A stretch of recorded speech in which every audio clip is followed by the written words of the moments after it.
My name's Landon, and I'll be talking about some autonomous options for this game. Some of the easiest tasks are, first of all, parking in the storage unit. It's relatively close by and doesn't take any extra mechanisms for a few simple points. If you can get all the way in, then you double your points, which is also an added bonus. If you can get one of your pieces of freight that is preloaded and push it in, that's also a simple 2 points that you don't have to build anything extra on. And if you're going there anyway, you're already getting 3 from that as well. Parking in the warehouse is slightly higher points and is fairly simple, but you have to either fit within the 13 inches or be able to get over the barrier, which if your robot drivetrain is able to do that, then that is a higher point value. Some of the much higher point values would be scoring elements, using a scoring element instead of the duck.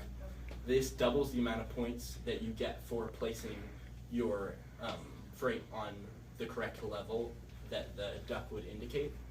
And also, if you can go over to the duck carousel and just run that, whatever mechanism you use for spinning that, you can get consistent points pretty easily as long as your mechanism can just run the whole time. I'm James, and I'm going to be talking about this year's tryout. Some of the easiest tasks this year is scoring freight in the storage unit, because if you build a robot under 13 inches, you can just push it in, and you don't need any special mechanisms for it, and it's a guaranteed 1 point every time you put it in. Some of the most point-efficient tasks is putting freight and boxes on the 3rd level of the Alliance hub, because it's 6 points, but you have to build a mechanism to be able to reach the top level.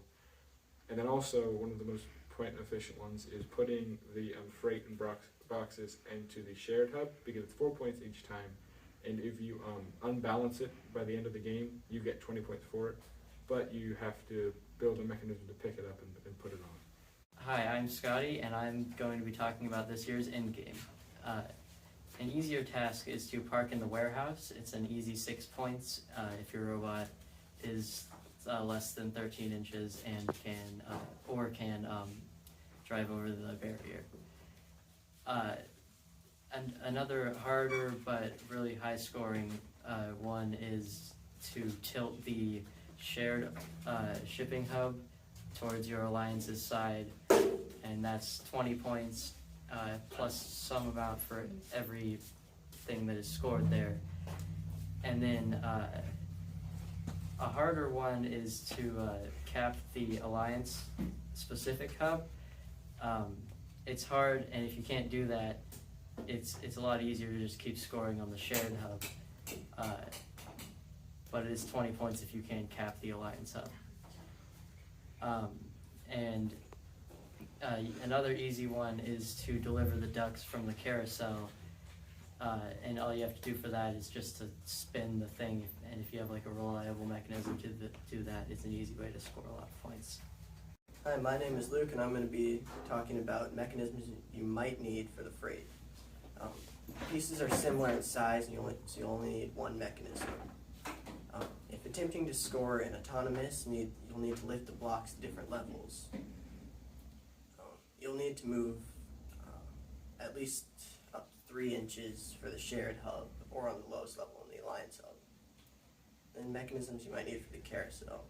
You can only touch the rim, and it needs to either start at the level of the carousel or move up at that point. And for the team scoring element, the minimum size is 3 inches by 3 inches by 3 inches, but the maximum size is 4 by 4 by 8. You'll most likely need a different mechanism to lift it, because you have to lift it 20¼ inches to get it on. And you also have to consider that other teams might want to cap theirs on yours, or you have to put yours on top of theirs.